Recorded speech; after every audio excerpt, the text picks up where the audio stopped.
जब आपने मेरा गोल्ड और स्केट्स उस दिन रात को फेंक दिए जीतने के बाद, तो एज ए सन मैं ये सोच रहा था कि मेरे फादर मुझे अप्रिशिएट करेंगे कि मैं गोल्ड जीत के आया।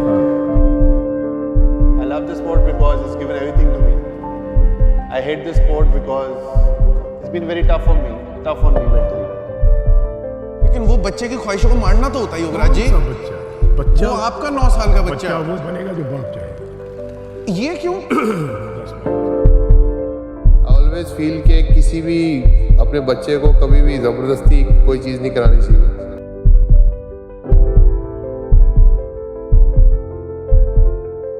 आई डोंट नो आप में से कितने लोगों ने युवराज सिंह की ये वाली वीडियो देखी है। अगर आप लोगों ने नहीं देखी है तो I will add the link in the description, just go and watch. And जितने भी लोगों ने देखी है they can easily sense the pain he has in his voice. मेरे पास कोई चॉइस नहीं बची थी और फिर he gave me only one choice to play cricket.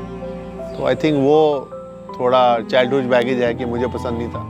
Yuvraj Singh ने डायरेक्टली और इनडायरेक्टली अपने काफी सारे इंटरव्यूज में बताया है कि कैसे उनका चाइल्डहुड बहुत ज्यादा टफ रहा है, अपने फादर के साथ उनका रिलेशनशिप कितना स्ट्रेन्ड रहा है और शायद इसी टफ एंड ट्रॉमेटिक एक्सपीरियंस के चलते आज ही इज सीकिंग थेरेपीज। कभी कभी कुछ पेरेंट्स इतने टॉक्सिक बन जाते हैं कि वो जबरदस्ती अपने बच्चों को वही करियर चूज करने पर मजबूर करते हैं जो वो खुद चाहते हैं। कई सारी जगह ऐसा होता है कि माँ बाप अपनी इच्छाएं बच्चों पर थोप रहे हैं।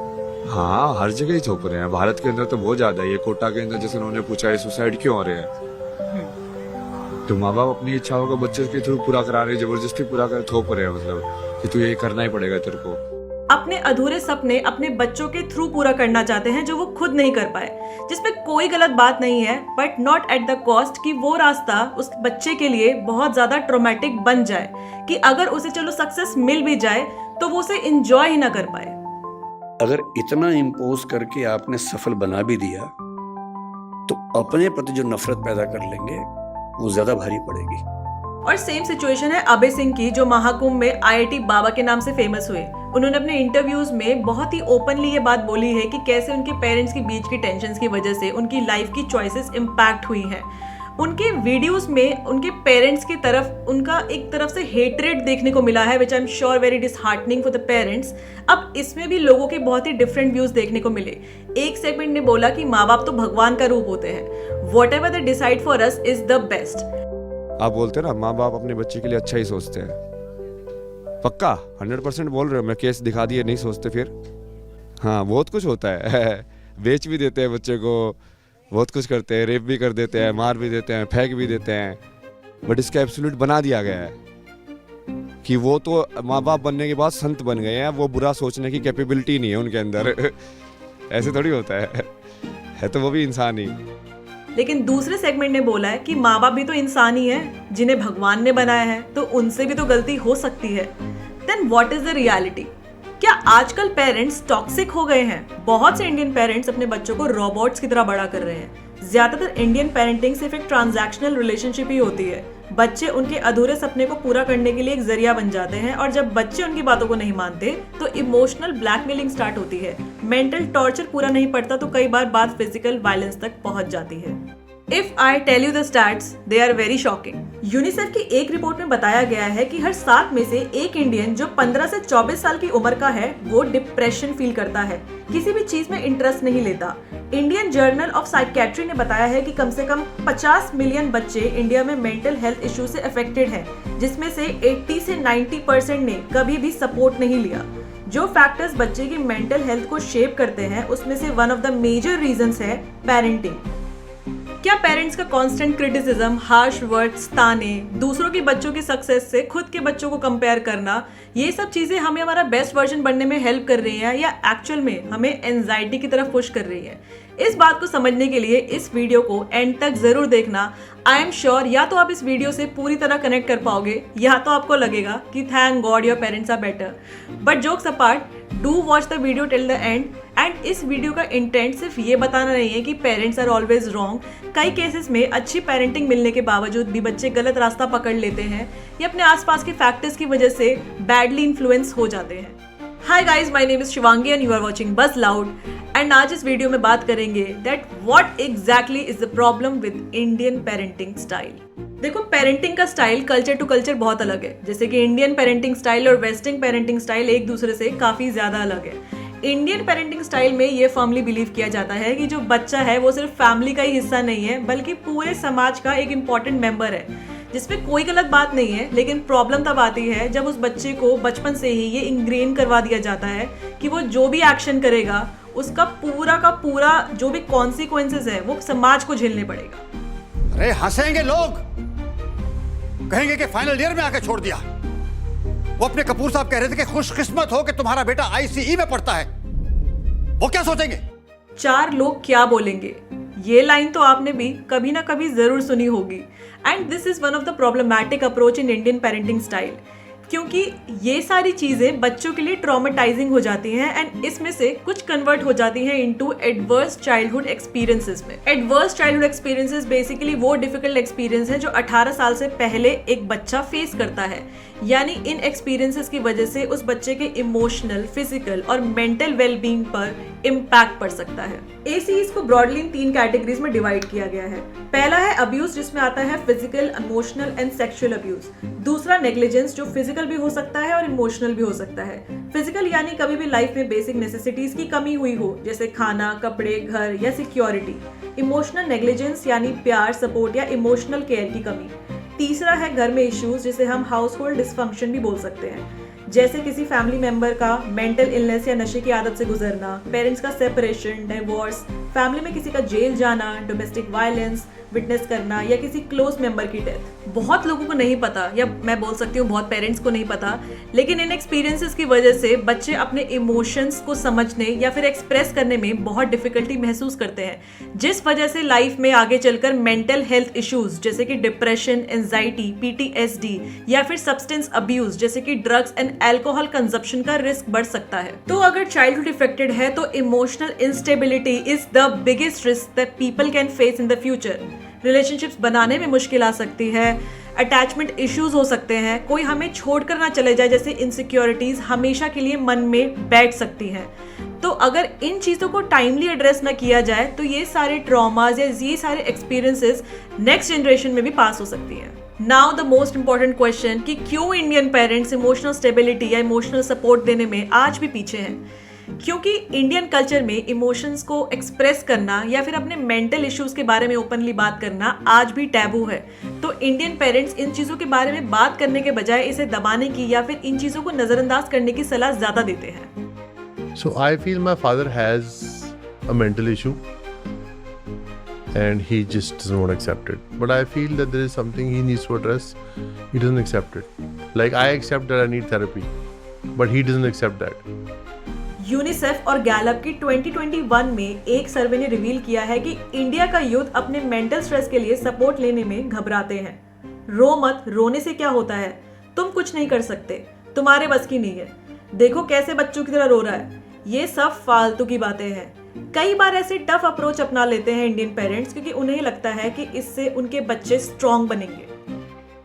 बाप होने के नाते मुझे ज़्यादा पता है कि मुझे अपने बच्चे से क्या करवाना है, क्योंकि मैं एक डिफरेंट टाइप का पिता हूँ जो अपनी फैमिली को अपने हिसाब से बच्चों को चलाना चाहता हूँ, वो चीज़ को माने या ना माने।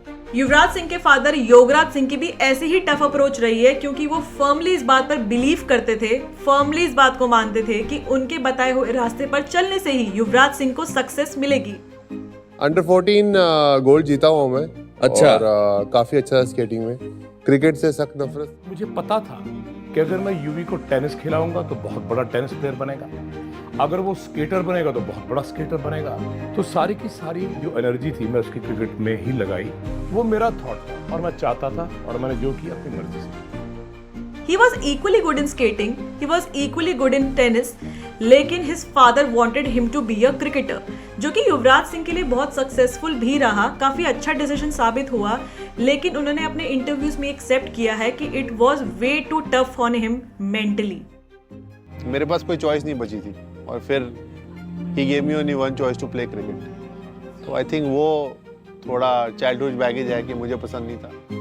यही टफ पेरेंटिंग की अप्रोच ना इंडिया में काफी कॉमन है। आपने अपने सर्कल में ऐसे कितने एग्जांपल्स देखे होंगे या फिर हो सकता है अपने घर में भी ऐसा कुछ एक्सपीरियंस किया हो, but this is not a good approach क्योंकि इससे बच्चों को कई बार ये लगने लगता है कि वो प्यार के लायक नहीं है या वो किसी काम के नहीं है। हो सकता है पेरेंट्स की इंटेंशन सही हो लेकिन तरीका बिल्कुल ही गलत है। बात समझना तो दूर, कई बार बच्चों के मन में हेट्रेड देखने को और मिलती है, जैसे अभय सिंह के केस में देखने को मिला। मैंने तो पेरेंट्स से डिप्रेशन के बाद भी यही डिस्कशन किया था। बोले कि तुम लोगों को समझ में आता है पेरेंटिंग क्या होती है। उसकी सिचुएशन के साथ ही कई लोगों ने ये रिलेट करते हुए कहा कि he has done right, Indian parents are toxic. हमें तो रियलिटी नहीं पता कि एक्चुअल में क्या है, लेकिन सोचने वाली बात है कि इतने सारे लोगों ने अभय सिंह की सिचुएशन से रिलेट किया, यानी कितनी प्रॉब्लमैटिक सिचुएशन है ये। लेकिन पेरेंट्स ऐसा करते ही क्यों है? Why they are so tough on their kids? इसके बहुत सारे रीजंस हैं। इंडिया में सालों से डोमिनेंटली पेट्रियार्कल माइंडसेट देखा गया है, मैस्कुलिनिटी को स्ट्रेंथ के साथ जोड़ा गया है। तो अब इस सोच के हिसाब से अपनी सैडनेस को दिखाना, फियर्स को दिखाना, वर्नेबिलिटीज को दिखाना कमजोरी माना गया है। जैसे लड़कों को छोटी उम्र से ही सिखा दिया जाता है कि मर्द को दर्द नहीं होता, या रो मत, तुम लड़कियों जैसा क्यों बिहेव कर रहे हो। इस वजह से इमोशंस को दबाना नॉर्मल बिहेवियर बन गया है, जो सोसाइटी में एक जनरेशनल साइकिल के रूप में कंटिन्यू चल रहा है। इंडिया काफी टाइम तक पॉवर्टी, इन्वेशंस और स्ट्रगल टाइम से गुजरा है। उन दिनों लोग अपनी सर्वाइवल नीड्स जैसे रोटी, कपड़ा, मकान पर ज्यादा फोकस करते थे, तो इमोशंस एक्सप्रेस करना एक लग्जरी की तरह देखा जाता था। और अगर कोई अपनी परेशानी या दुखी होने की बात करता भी था तो रिस्पॉन्स यही मिलता था कि क्या फायदा रोके, सबको स्ट्रगल ही करना पड़ता है। इंडिया में लोग क्या कहेंगे एक बड़ा रोल प्ले करता है, तो पेरेंट्स बिना कुछ सोचे समझे अपनी एक्सपेक्टेशंस बच्चों पर थोप देते हैं, बिना उनके इमोशंस को समझे। मेरा बेटा इंजीनियर बनेगा। Farhan Qureshi BTech engineer. एक बहुत ही छोटा और कॉमन सा एग्जांपल है कि पेरेंट्स का मोस्टली फोकस एकेडमिक सक्सेस पे ही रहता है। कुछ तो इसलिए भी कि चलो कि अच्छे मार्क्स आएंगे तो बच्चा तरक्की करेगा, लेकिन इसलिए भी कि सोसाइटी में प्रूफ भी करना होता है। तो इमोशनल सपोर्ट या इमोशनली कितना बच्चा स्टेबल है, ये वाली चीज़ तो कभी फोकस में रहती नहीं है। हमेशा ये बैकग्राउंड से भी बैकग्राउंड में रहती है। जो मेन हीरो होता है वो एकेडमिक सक्सेस ही रहता है। या अगर कोई घर का बच्चा, चलो बच्चा ही छोड़ दो, अगर कोई घर का मेंबर ही एंजाइटी या डिप्रेशन से डील कर रहा है और वो कोई मेंटल थेरेपी लेने की बात कर दे, तो सडनली रिएक्शंस यही आते हैं कि ये सब फालतू की बातें हैं, ये सब मॉडर्न जमाने की बातें हैं, हमारे टाइम पे तो ऐसा कुछ होता नहीं था। या फिर लोग क्या सोचेंगे कि हम अपने घर के बच्चे को या मेंबर को संभाल नहीं पा रहे हैं कि तुम्हें थेरेपीज लेने की नीड पड़ गई। एक रीजन ये भी है कि पेरेंट्स खुद अपने इमोशंस को एक्सप्रेस करना सीख ही नहीं पाए हैं, क्योंकि उनकी जनरेशन में ये सब चीज़ें नहीं होती थी। मेंटल वेलबींग या इमोशनल स्टेबिलिटी, इमोशनल सपोर्ट, इन सब चीज़ों के बारे में ज़्यादा अवेयरनेस नहीं थी। तो जो सपोर्ट उनको खुद अपने बचपन में नहीं मिला, उनको वो देना ज़रूरी भी नहीं लगता। तो कोई अगर बच्चा अपने फियर या इनसिक्योरिटीज़ के बारे में बात भी करता है तो उनका सीधा स्ट्रॉन्ग रिएक्शन यही आता है कि हमारा ज़माना देखो, हमने तो क्या क्या फेस किया है। तो उनका पॉइंट ऑफ व्यू भी गलत नहीं है, क्योंकि उनको वो चीज़ मिली भी नहीं है। उनको इमोशनल सपोर्ट अगर मिला नहीं है तो उनको वो देना ज़रूरी भी नहीं लगता है। प्रॉब्लम ना तब आती है जब बच्चा अपने इमोशंस के लिए वैलिडेशन ढूंढने बाहर निकलता है, लेकिन उसे मिलता है डिसमिसल, जो उसको इमोशनली और वर्नरेबल बना देता है, जैसा कि हमें अभय सिंह के केस में देखने को मिला। और सबसे कॉमन है जो जेंडर के बेसिस पे इमोशंस एक्सप्रेस करने के अलग अलग नॉर्म सेट कर दिए गए हैं। लड़कों को सिखाया जाता है कि उनको और ज़्यादा स्ट्रांग होना चाहिए, उनको और ज़्यादा अपनी मर्दानगी दिखानी चाहिए, तो छोटी छोटी बातों से इफेक्ट होने की कोई ज़रूरत नहीं है। लड़कियों को थोड़ा सा ज़्यादा फ्रीडम होती है इमोशंस एक्सप्रेस करने के लिए, लेकिन उनको भी कंट्रोल में रहने का एडवाइस दिया जाता है, चीज़ें समझने की एडवाइस दी जाती है, take more responsibilities, be more responsible, थोड़ा एडजस्ट करो, इस टाइप का ज्ञान दिया जाता है। इसी टफ लव, टफ अप्रोच या फिर टफ पेरेंटिंग के चलते बच्चों की इमोशनल नीड्स बिल्कुल ही साइडलाइन हो जाती हैं, क्योंकि पेरेंट्स को लगता है कि बच्चों से ये डील करने का या उन्हें टफ या सक्सेसफुल बनाने का ये सबसे बेस्ट तरीका है। आज का टाइम इज वेरी डिफरेंट, इसलिए पेरेंट्स का रोल आज की डेट में सिर्फ उनकी बेसिक नीड्स को ही सपोर्ट करना नहीं है, बल्कि उनको इमोशनल सपोर्ट देना भी है और उनकी इंडिविजुअलिटी को सेलिब्रेट करना भी है। तो पेरेंट्स अगर अपने बच्चों के साथ टाइम स्पेंड करें, उनसे बातें करें, और उनके स्ट्रगल्स के साथ एम्पैथी रखें, तो एक बेटर माहौल बन सकता है एंड बच्चे अपने ट्रॉमा से या अपनी डिफिकल्टी से बेटर रिकवर कर सकते हैं। And it is equally important for young adults like us कि अपने पेरेंट्स के साथ एक ओपन कम्युनिकेशन रखें, अपनी फीलिंग्स को एक्सप्रेस करें, अपने एक्सपीरियंसेस को शेयर करें, और कुछ हद तक ये समझने की भी ज़रूरत है कि you can't change your parents, because उनके भी कुछ जनरेशनल बिलीव्स हैं जो काफ़ी सालों से चले आ रहे हैं, बहुत फर्म्स बिलीव हैं, बहुत ही डीप रूटेड थॉट्स हैं जिन्हें आप नहीं चेंज कर सकते हो कुछ हद तक। सो कुछ चीज़ें अपने ऊपर ज़्यादा हावी ना होने दें या ज्यादा इफेक्ट ना होने दें। टॉक्सिक पेरेंटिंग आती है कहीं ना कहीं डीपली रूटेड सोसाइटल नॉर्म से, लैक ऑफ इमोशनल अवेयरनेस से और जनरेशनल कंडीशनिंग से। ये सोच तभी बदल सकती है जब लोग emotional intelligence, mental health awareness और एम्पैथी को अपनाना शुरू करेंगे। ये समझना जरूरी है कि इमोशंस एक्सप्रेस करना वीकनेस नहीं बल्कि एक हेल्दी और फुलफिलिंग लाइफ का एक इम्पॉर्टेंट पार्ट है। तो that's it for this video. If you like the video, do like, share, comment and subscribe to my YouTube channel which is Buzz Loud. I will see you next time.